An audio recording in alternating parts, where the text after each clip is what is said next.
What's the most awkward or unexpected situation you've been caught in at work? Story 1. A few weeks after I started at a new company, they hired a new, and very pretty, secretary near me. Every dude at the office was getting shot down by her, except some guy on the second floor. The guy was your typical jacked, tan, slick hair sort of guy that can win a woman over with a smile. He won her attention, and every day I'd overhear him flirting with her hard over at her desk. Anyway, fast forward another couple months to some random workday. I needed to go do a supplies run, and my boss needed some stuff too, so we take a walk over to the small supply closet. He unlocks the door and we walk in to see the secretary and this tan guy banging. There was a good few seconds of us all making direct eye contact when my boss closes the door and walks away without saying a word. I wasn't sure what to do, so just sort of go back to my desk. An hour goes by, and I still haven't seen my boss or the secretary, and I'm not sure any of my coworkers would believe it if I said anything. All of a sudden my desk phone rings. The lady on the line is with HR and wants me in her office now. I get in there and see the secretary crying in one seat in the entrance area beside my boss, who is pale as a ghost. In an office a few feet away, the tan dude is having a screaming match with the HR woman. When I walk in, a similar moment occurred to the storage closet, and everyone froze and locked eyes. HR woman comes out of her office and has the tan dude go into her coworker's office while she invites me in to talk. All of a sudden, when I'm in the office with the HR lady, she starts breaking down crying. I mean sobbing and snotting everywhere. Unsure what to say, or do I ask if she's okay? She apologizes and then tells me that the tan guy is her husband. I have no idea what to do, so just kept saying, "It'll be okay," over and over. First thing that popped into my head. After a few minutes of her crying, she straightens herself out, has me confirm what my boss said happened, then told me I was good to go back to my desk. A bit later my boss comes to my desk and asks me we're going to lunch. The moment we're in his car, he lets out this huge sigh and blankly says, "I had no idea they were married." Both the husband and secretary were fired, and the boss and I chuckled about the incident forever. I believe the HR woman ended up getting remarried, and total gossip, so who can tell if it's true? The secretary had given the tan guy herpes. What a ride. Before we continue, do us a quick favor, smash that like button and subscribe to support our channel. Story 2. At my last job, we had a really cool coworker who was deaf and nonverbal. The company brought in an ASL interpreter for meetings so he could fully participate, and honestly, he was a great guy, always friendly, always professional. Anyway, one day I'm in the office bathroom, just minding my own business, and I start hearing this odd noise coming from the stall next to me. It was this super consistent, repetitive sound, a steady soft clap sort of sound, and then came some quiet grunting. At first I tried to ignore it, thinking maybe someone was just having a rough time pushing it out, but eventually I realized what was probably going on. It was a sound of someone have a solo moment. So I wrap things up, head out, and decide to casually hang around outside the restroom pretending to be on my phone, mostly out of curiosity, but also because I needed to know who I'd be avoiding eye contact with for the rest of my career. A minute later, the door opens, and it's the deaf guy. We make eye contact. He gives me a nod. I smile and nod back. It was probably the most awkwardly polite interaction I've ever had. After that day, I couldn't help but notice he took some very regular, very long bathroom breaks. And look, I'm not here to judge. We all need a little alone time at work. I guess nobody told him that soloing makes noise. That moment lives rent-free in my head forever. Story 3. Used to be a lifeguard and decided to take a break to walk the dog in the bathroom. Only had some family bathrooms, not really any men or women designated areas. So I sit down and whip out the old mobile device and start yanking the chain, when all of a sudden the door begins to open up and a younger dad, who doesn't know how to knock, my fault I didn't lock it, decides that he is going to walk right in.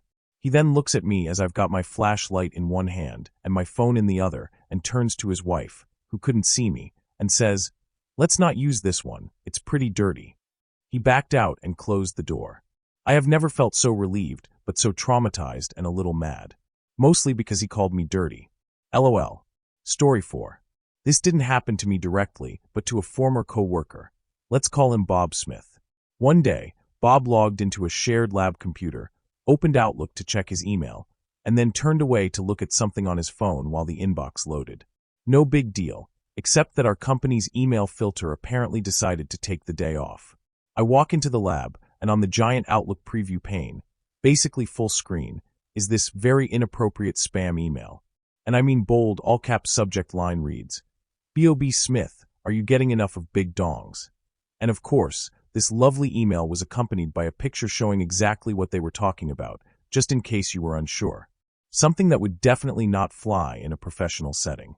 The kind of thing that makes you question whether the internet was a mistake. Bob still turned around, completely unaware. I'm trying not to laugh and casually say, "Hey Bob, are you, doing okay?" He turns and goes, "Doing okay? What do you mean?" I just point at the monitor.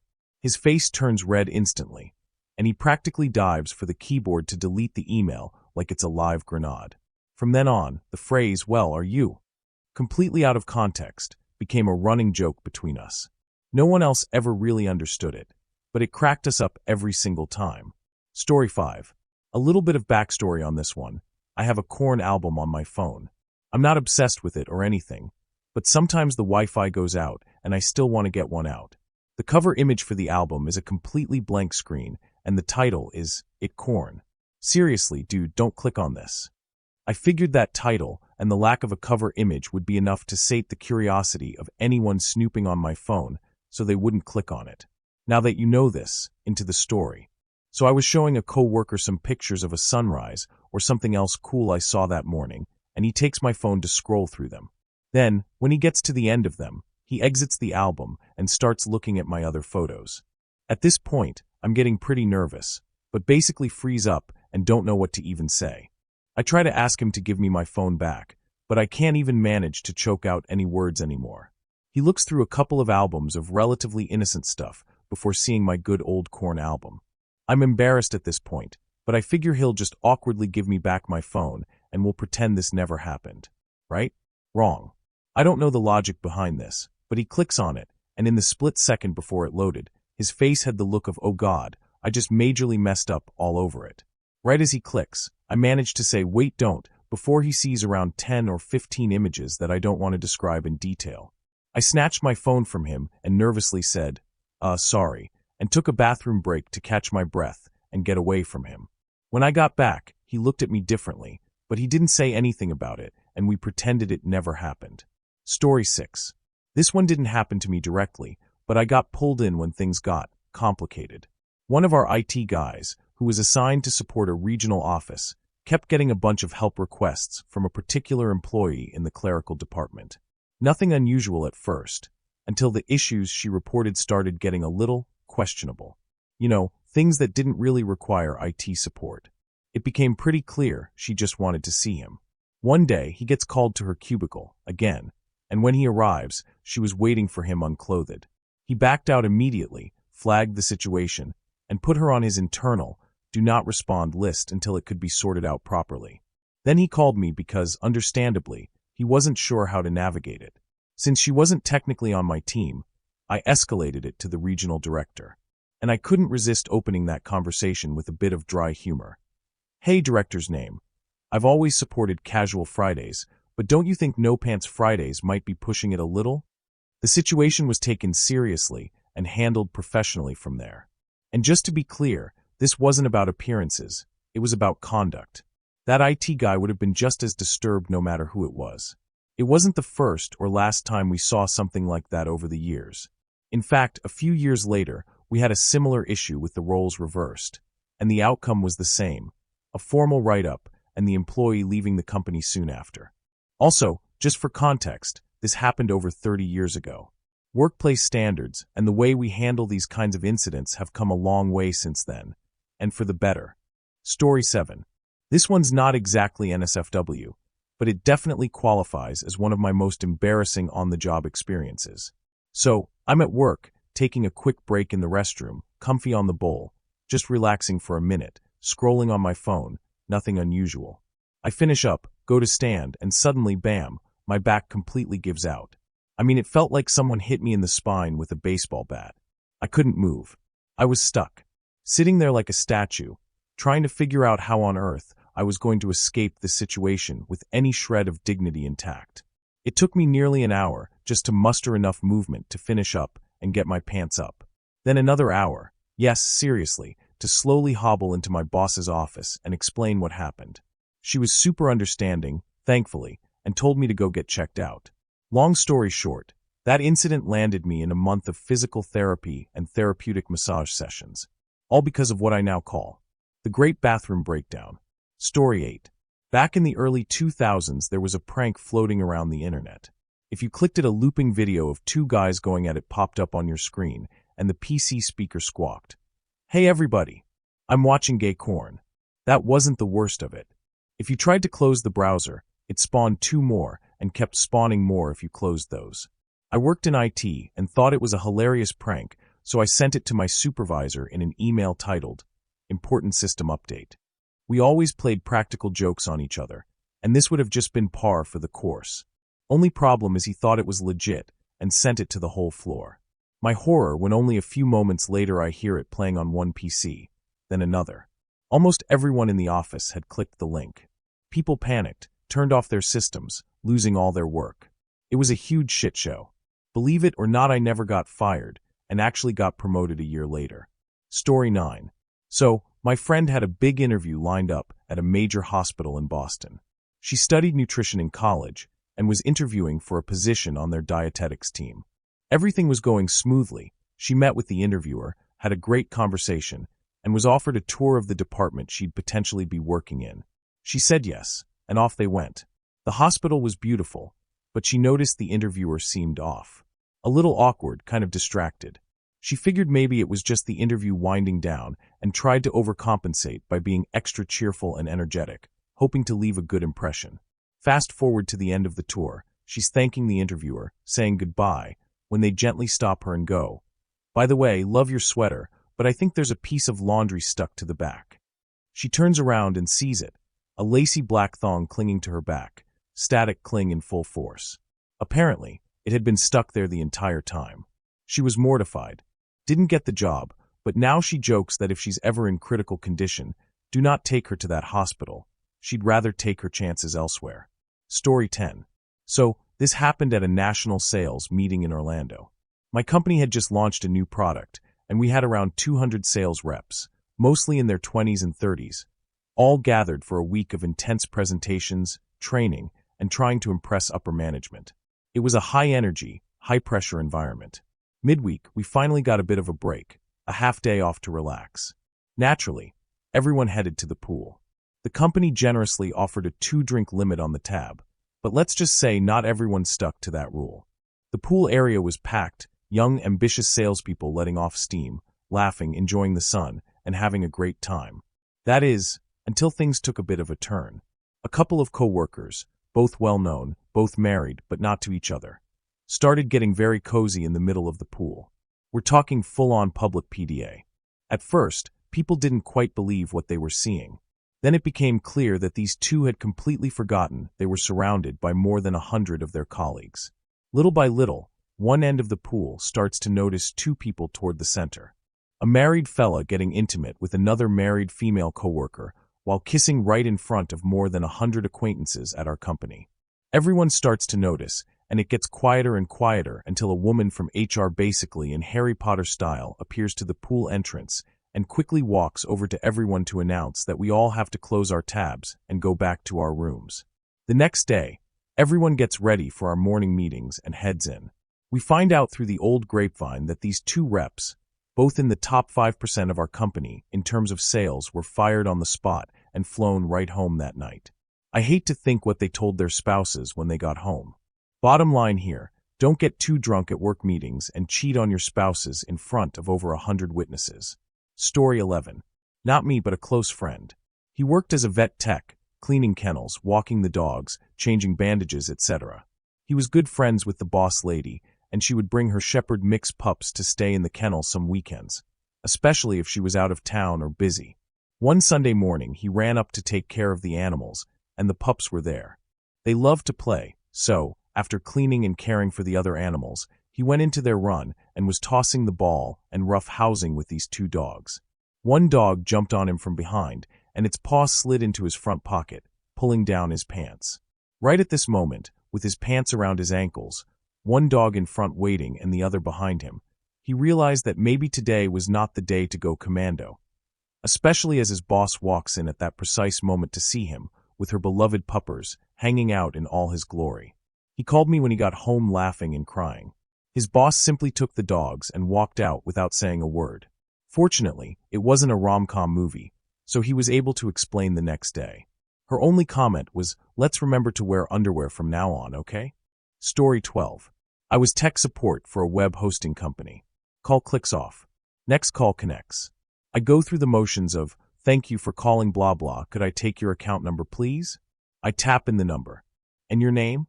"Thank you. Good afternoon, Miss Smith. Could you just confirm the domain name you're calling about today?" That question was asked because a fair few customers have multiple domains registered, and I'm busy typing notes on the previous call and haven't even looked at her account yet. "Oh," she says. Can't you see it at your end?" "Well, yes, but I generally ask the caller to confirm just so we're clear which account has the problem and there's no confusion." I still haven't seen the domain name in the account, so I take a look. "Okay, so it's, okay, www.buymymoistproducts.com?" She volunteers in a half-whisper. "Okay then, and what seems to be the problem today?" I reply as I click the URL and realize I'm being paid to look at corn. Story 13. This is one of those classic, "I swear it's not what it looks like" moments. I was doing field work in Oklahoma, also known as the deer tick capital of the world. After a long day out in the brush, I'd been pulling ticks off myself nonstop. I'd already had a bout of Rocky Mountain spotted fever earlier that summer, so I wasn't taking any chances. When I got back, none of the other women on the research team were around, so I asked the one male teammate who was there if he could check my back for any stragglers. So I'm bent over a table, shirt lifted a bit, trying to make the whole thing as clinical as possible, and he's peering really closely at my shoulder blades for ticks. Perfect timing. His girlfriend arrives early for a weekend visit. She walks in to find me bent over, shirt up, and her boyfriend's face about an inch from my back. We all just froze. No one moved, no one spoke. It was full-on caught in the worst possible moment energy. Thankfully, we were able to clear it up pretty quickly. And the best part, a few years later, when they got married, I told the story in my speech at their wedding. So I guess everything worked out just fine in the end. Story 14.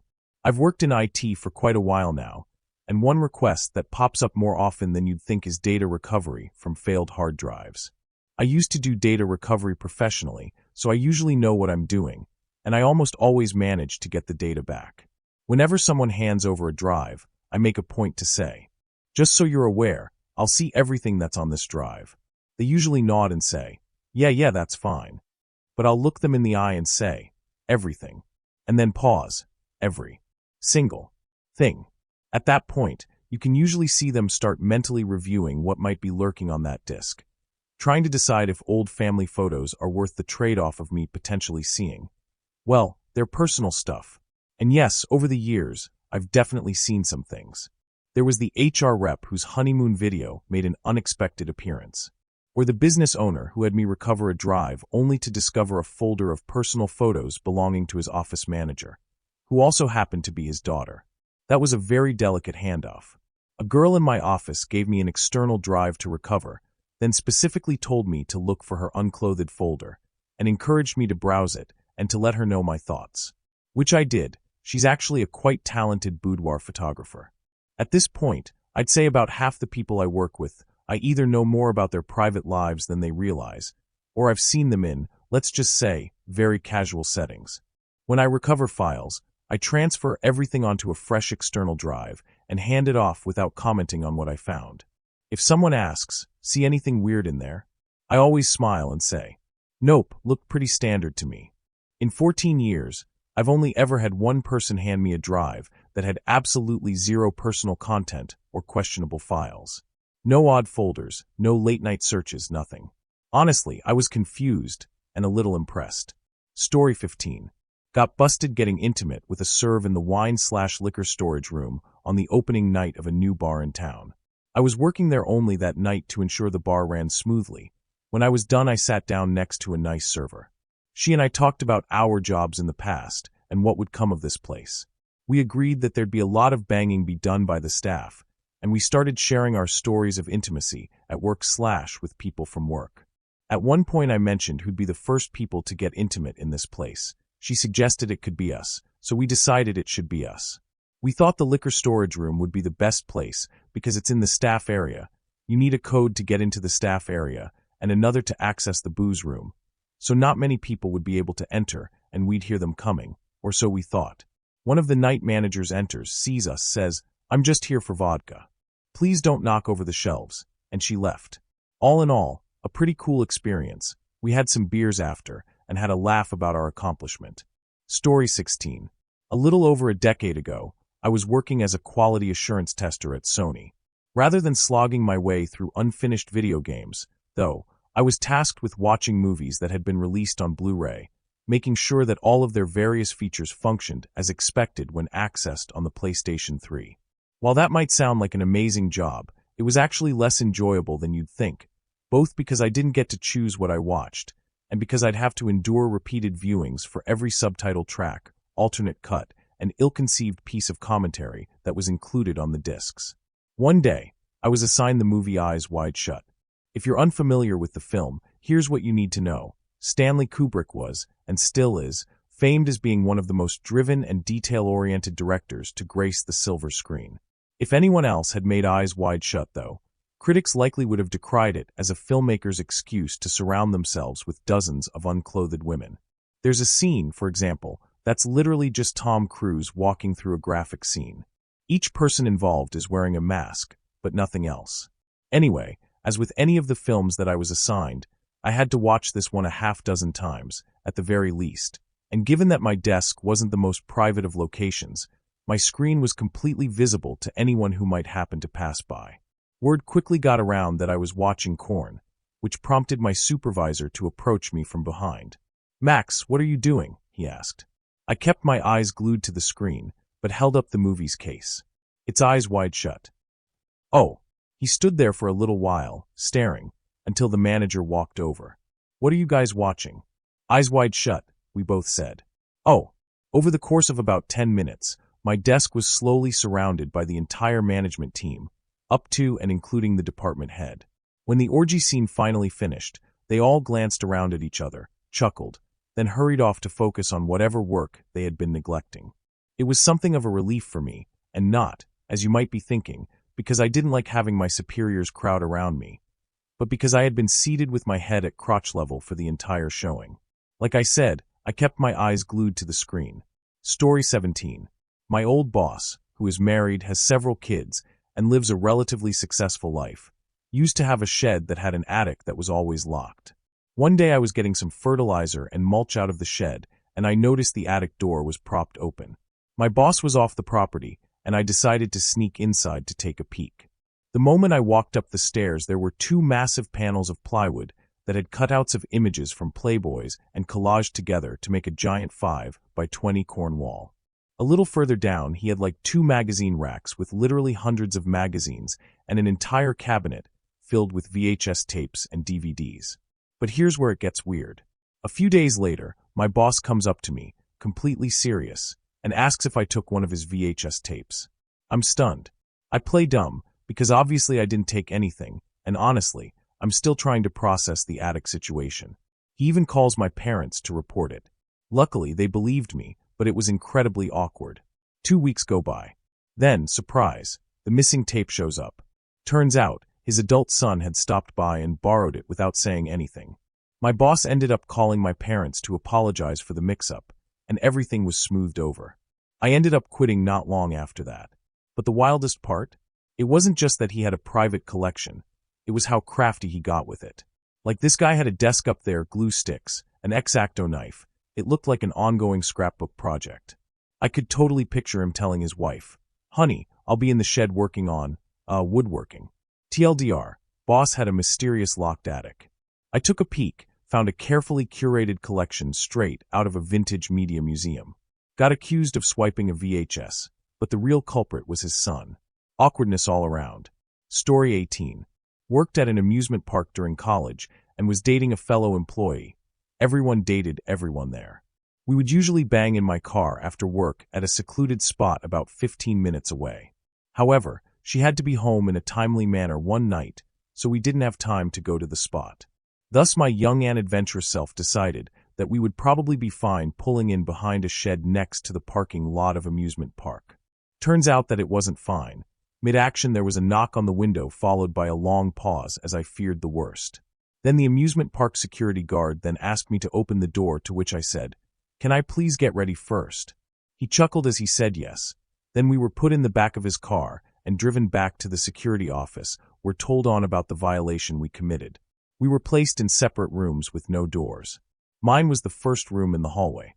Her parents arrived first. I had never met her parents, and they had to walk past my room in order to get to her room. As her father passed by the door, I received a stare of death more intense than I could ever imagine. I contemplated if I was going to be unalived by my own family, or if her dad was going to get me first. My mom finally arrives, and I am allowed to leave the security office. I think that I am going to be in serious trouble and have a calm before the storm feeling in my gut. The first thing my mom says to me is, "Yeah, I kind of guessed things were getting hot and heavy when I saw all those hickeys on your neck." On the drive home, I am wondering if she's just leaving me to my dad. When I get home, Dad is already asleep, so I just go to bed. Next day, I am in my room and awaken to my dad knocking on the door. I think to myself, here it is, I'm screwed. He comes in and says, "Here, I think you could use this," and hands me a box of rubber and a book titled The Joy of Sex by Dr. Alex Comfort. He then leaves the room, and nothing else was ever said about it. I was blown away, but I was still sure that I would be fired from my job after doing this. Regardless, I went into work the next day. There's a gate outside the amusement park where you scan in. If you are fired, your badge won't work, and they will send someone out to get you and officially fire you. To my complete astonishment, badge swipes right away, and I just go to work like it's another day. Every day following, I always get nervous as they swipe my badge, but it worked every time. I guess they were just that desperate for employees. I never saw or talked to the girl again, though. Story 19. I used to work at a small advertising agency as a copywriter. One day, we were working on a website for a new client, a local Chinese restaurant that was getting ready to open. The graphic designer was a bit swamped, so during some downtime, she asked if I could help her track down some stock images, specifically of chopsticks, since the restaurant's name and branding revolved around them. So I start browsing around, searching for creative or visually interesting photos of chopsticks. I'm scrolling through a bunch of typical food images when I suddenly stumble upon a very unexpected photo. Let's just say a woman had gotten a little too creative with how chopsticks can be used to pinch her privates. And of course, that exact moment is when my boss walks by to check in on what I'm working on. I quickly try to scroll past the image, but the damage is done. He saw just enough to be thoroughly confused and possibly a little alarmed. I immediately launched into an explanation, telling him it was just a stock photo search gone sideways. Thankfully, after a few seconds of awkward silence, he started laughing.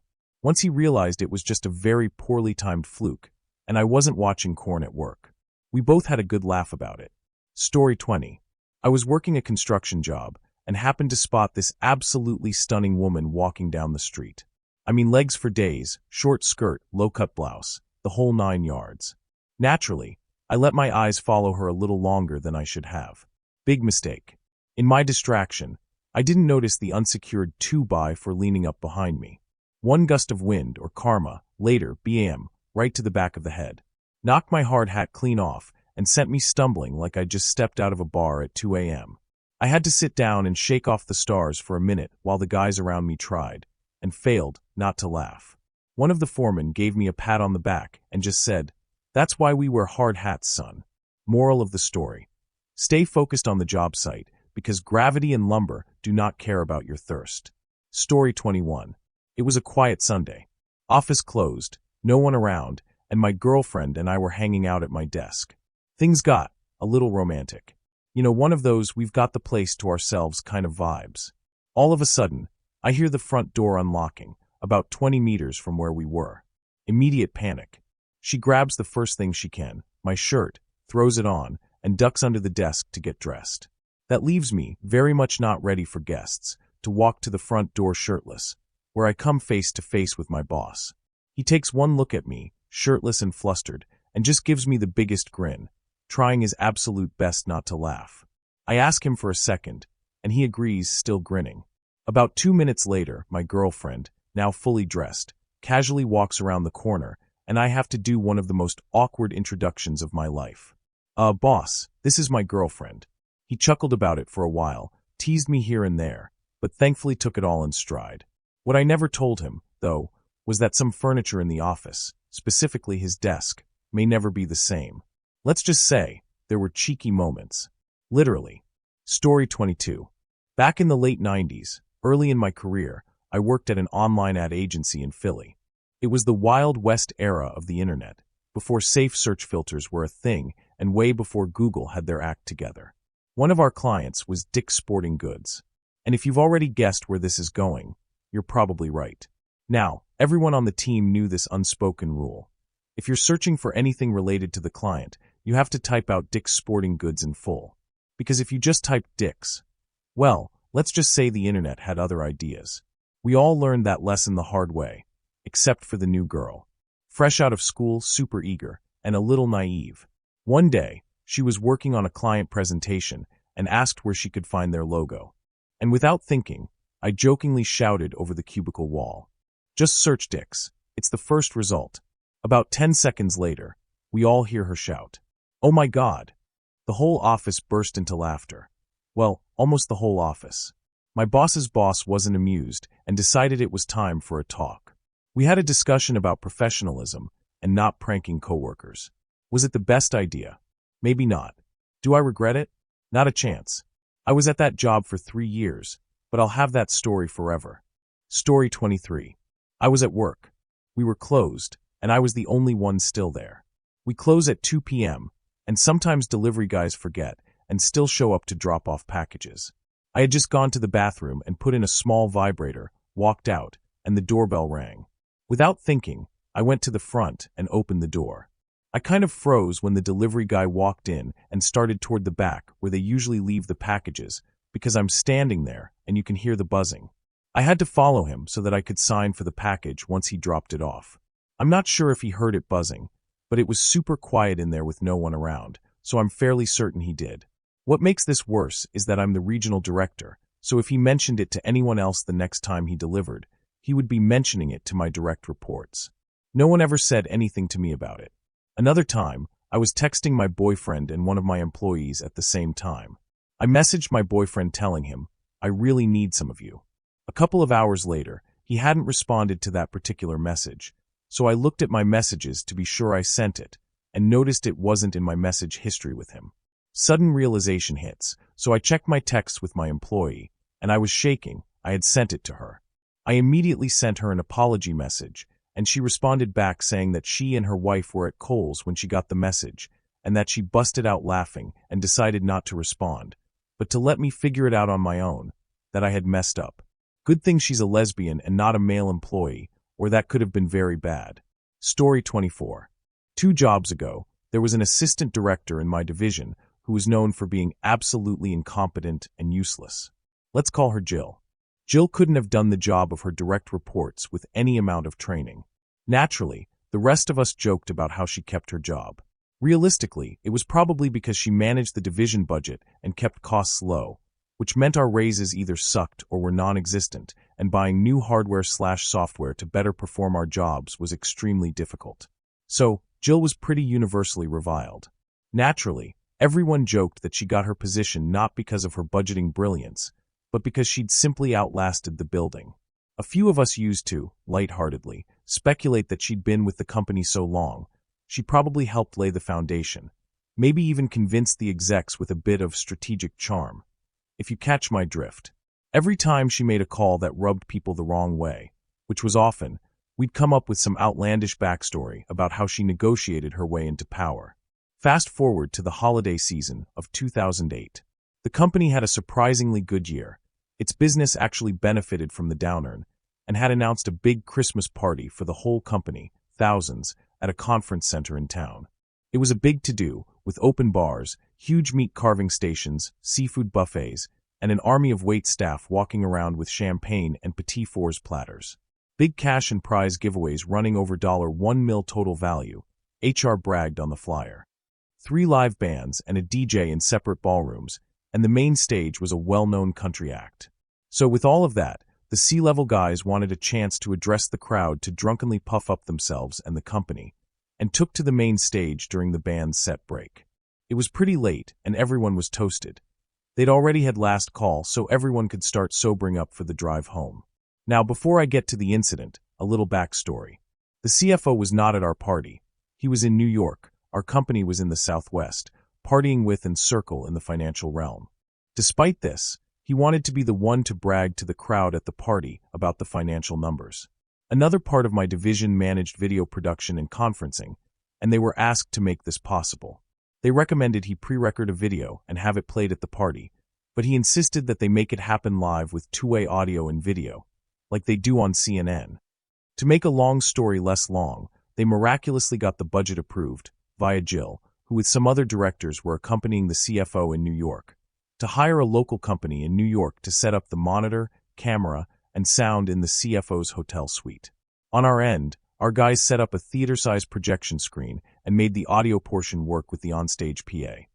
Ridiculous effort for a guy to talk for 5 minutes just so he could hear and see the crowd cheering back at him.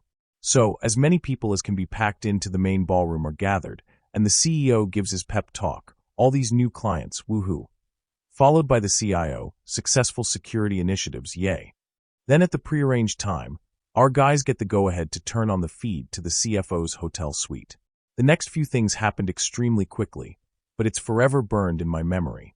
We are also greeted by scene of 2 people banging, one of which was the CFO. The horrified gasps and howls of laughter and applause on our side must have blasted loudly through the audio on his end, because the CFO almost immediately turned around, realized the video call had been connected, and quickly stepped off camera, which revealed Jill couldn't mistake her huge mass of dyed orange hair for anyone else, in the middle of standing up. She then also turned around to see what was happening. Not too bright, remember. You read that correctly. The howling laughter briefly turned into chatter as everyone asked each other if we'd really just seen what we thought we'd seen. To wrap up, the CFO was forced into retirement, Jill was laid off with a big severance, and the video conferencing team was raked over the coals for not calling the CFO on the phone before going live with feed, but none of them were fired. Story 25. A few years back, I was dating a lovely woman who worked with me at a very modern, progressive company. You know the type: open floor plans, kombucha on tap, and lactation rooms on every floor. Now, I'm an outdoorsy guy, and it was peak summer in the South, so I was pulling ticks off myself pretty regularly. One morning, I discovered I'd missed one, right in the fleshiest part of my butt. I tried to get it out myself, but failed. The head was still stuck. I didn't have time to keep trying, so I did the only reasonable thing. I showed up at my girlfriend's cubicle with a pair of tweezers in each hand and asked, "Hey, can you help me in the lactation room?" Fast forward 5 minutes. I'm lying face down, pants around my ankles, and she's performing what can only be described as butt surgery under fluorescent lights, trying to tweeze half an arachnid out of my ass. At 9 a.m. on a Tuesday, we finished up, sanitized everything like good citizens, and walked out like nothing happened. Never got caught. But if anyone had walked in, I would have had no way to explain it that didn't sound wildly inappropriate. So no, I've never been caught doing anything sexual at work. But I have been nearly caught mid-tick extraction with my girlfriend elbow deep in my backside, which frankly feels worse somehow. Story 26. A few years ago, I was working late with my then-girlfriend, now wife. We were the only ones in the office, and she moved her laptop over to my desk so we could finish up our projects side by side. My office was really just a slightly larger desk at the end of an open floor plan. No walls, no privacy, just a better view of everyone else's monitors. Well, one thing led to another, and before long we were clearing papers off my desk like a scene from a very unprofessional rom-com and banding right there in the middle of the office. We thought we got away with it. Quiet night, no one around, no evidence left behind. Until a few days later, my boss casually drops, "By the way, I installed new security cameras recently. Just be careful when you're working late." Now here's the kicker. This guy was known for being a bit of a creep with a not-so-private corn habit. So yeah, I'm 99% sure he saw the footage and probably didn't delete it. Story 27. A few years ago, we hired a new girl who had just completed her trial shift right before our company Christmas party. The owner thought it'd be a great chance for her to meet the team in a more relaxed setting, so she got an invite. As her manager, I naturally made an effort to help her feel welcome, and we ended up spending most of the night chatting and laughing together. One thing led to another, and we left the party together and spent the night at my place. We thought we'd been pretty subtle about it, but we were wrong.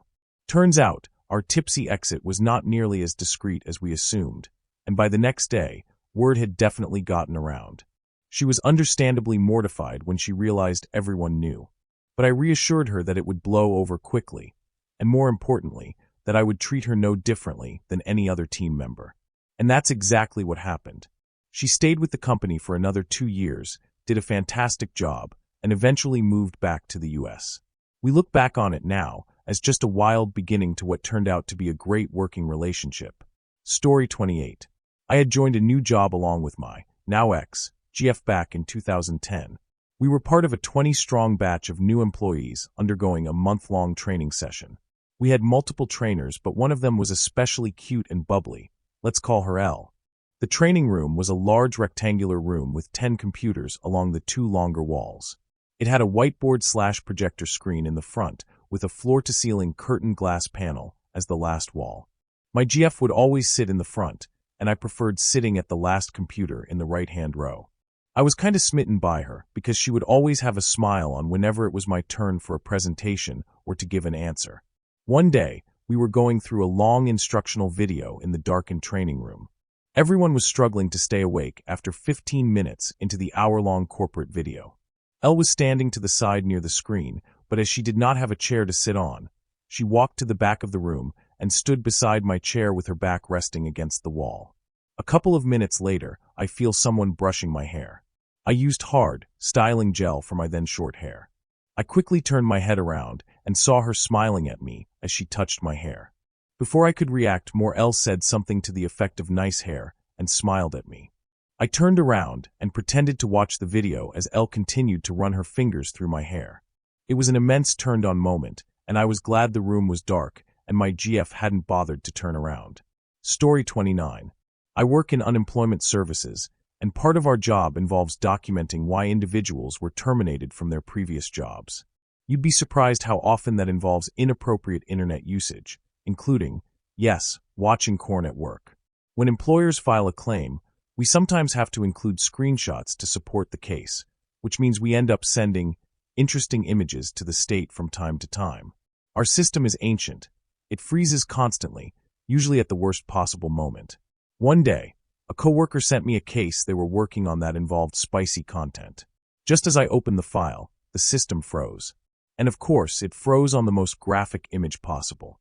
Right then, my manager walked up to my desk to ask me something. At the exact same moment, 2 colleagues stood up and turned to see what she was talking to me about, and got a full, unfiltered view of my frozen screen. To make things even better, the manager of the coworker who sent me the file came over too. So there I was, with a spicy frozen on my monitor, for people gathered around my desk. Just another day in paradise. Thankfully, this kind of thing happens often enough in our line of work that my 60-something manager just sighed and said, "Oh dear, another one?" Everyone had a good laugh about it and moved on. But yeah, still one of the more awkward moments of my week. Story 30. I used to go into a storage area to read during my lunch breaks at an old job. It was split into several smaller areas, but there were half walls. They didn't go all the way up to the ceiling between them. People came in from time to time, but rarely into the rear room where I sat, so if the door opened I never paid it any mind. One time I heard someone come in and go into the adjacent room. I just kept reading. A few minutes later, I heard a second person come in. You can guess the rest. Just imagine BJ sounds, and me huddled in the adjacent room. They left separately, so the scene ends with me trying not to breathe, on the other side of a wall, probably no more than 4 feet away from a coworker cleaning up her chin. I knew who they were, I heard them talking, but never told either of them I'd been in there. Story 31. I used to be a bouncer at a bar in college. One night I was stationed outside the washroom, beside the stage, overlooking the dance floor. One girl was visiting the washroom far too frequently and started bumping up against me, so I took the hint and we started talking. After she made it clear she wanted me right there, and realizing I wasn't going to be off work for a few hours, I took her to the basement where the manager's office is, and we have a small lounge with couches for after-hours activities. However, one of the bus boys noticed us on the couch without recognizing me and told the owner 2 drunk people were getting the mood up in the basement. He comes downstairs and yells before entering the room, which scared me into leaping up. He entered to see my little guy swinging like a door-stopper spring and shielded his eyes like he had accidentally stared at the sun. We still laugh about it to this day. Story 32. I used to fix cell phones. The worst is when somebody wanted you to see their private picture. They would accidentally open gallery when handing it to me. A lot of less scrupulous techs would look through the gallery for private pictures when it was an attractive woman. I could get that thing for free online, and I didn't want to risk pissing off a customer. I didn't get paid enough for that, so I avoided that, but when you were doing data transfers, sometimes you couldn't get around seeing it. We also had a dude come in periodically with literal crap clogging up his phone. One of those Kyocera waterproof flip phones. He was a local playwright. I guess he was using it for some other purpose than calling. I don't know how else you routinely get crap embedded into your keypad. Women would come in the summer, pull their phones straight from their chests, and hand it over. We would open it up, and there would be sweat inside. It smelled terrible. We went through a lot of hand sanitizer. Story 33. I worked at a small zoo/rescue in New York. We didn't have a lot of large exotic animals, but we were AZA accredited, so there is that. I was working on a cloudy day going around doing this, and it began to rain. We had a large area where the marmosets would hang out outside, with a small tunnel that they could use to get back inside to their interior habitat. Generally, when it rained, we would keep them inside, but I always let them take themselves inside when it rained, because they always would, and because they could be a pain to wrangle inside and get the tunnel door shut so that they couldn't go back out. Anyway, I was the only main keeper on duty besides some volunteers, so I had gone around and helped out some of the other animals and got them set up for the rain. But as I passed the marmoset habitat, they were still outside, and I swear they were giving me this really funny look, like something odd was up in their world. They also kept moving like they were about to head inside, but then would lean the other way and stay on their branch. Honestly, I figured that someone had shut their interior door already and shut them out. It would have been a kind of an odd mistake, because when the marmosets were inside, where you could shut the door from, it was pretty obvious. But it was all I could think of, because the marmosets themselves were pretty predictable with things like weather. So I circled around inside and immediately was confronted with my issue. 2 volunteers were banging in the interior cage. They weren't just messing around, it was all the way. Hands on the bar and 1 foot on the cage. The turner between the indoor and outdoor exhibits wasn't even shut. The marmosets just apparently wanted nothing to do with that. I don't blame them. Thinking back to the marmosets' faces when I asked them what was up, I like to assume that I had a similar look on my face when confronted with the problem inside. To anyone concerned, the little guys weren't too wet, and I got them in quickly after that. They also got some sweet pineapple and an enrichment box that they could play with to help them move past their earlier. Story 34. A few years back, I worked at a third-party call center. The kind of place where the turnover is high and the stories could fill a whole series. This one, though, is mine. I met my now partner there about 5 years ago. We started out as flirty coworkers, exchanging witty banter over company Skype and email. Eventually, things escalated and we hooked up one night at her place. It was fun, spontaneous, and a little overdue. The very next day, still riding that high, pun kind of intended, we both finished our shifts and were planning to bus home. Neither of us had a car at the time. That plan didn't last long. She pulled me down a side alley next to the building and into the underground parking garage. One thing led to another, and well, let's just say we were getting reacquainted when we suddenly heard, "Excuse me?" A security guard had walked up and was standing there, watching us in shock, and to our horror, didn't immediately walk away. Instead, he gave us a stern talking to while we scrambled to get dressed and follow him to the security office. We were mortified, totally ashamed and fully aware of how dumb it was. We gave him our info and explained where we worked in the building. He told us he'd consider not reporting it since we were respectful and cooperative. The next day, we each got called into HR separately. Turns out, the garage didn't technically belong to our company, and it was after hours, so HR gave us a serious, "You really should have known better" talk, but confirmed there'd be no formal disciplinary action. We were relieved, thinking that would be the end of it. It wasn't. Word somehow got around, and soon I was getting subtle "nice job" nods and smirks from coworkers. Apparently, the story had legs. Fast forward to now. years later and at a completely different job, and someone randomly asked me if I was the infamous Jenkins 89 from the parking garage story. I guess we really did leave a legacy. Would I do it again? Absolutely not. But do I regret it? Not really. It's a hell of a story. Thank you for watching. If you enjoyed this video, be sure to give it a thumbs up, subscribe, and hit the bell icon so you never miss an update.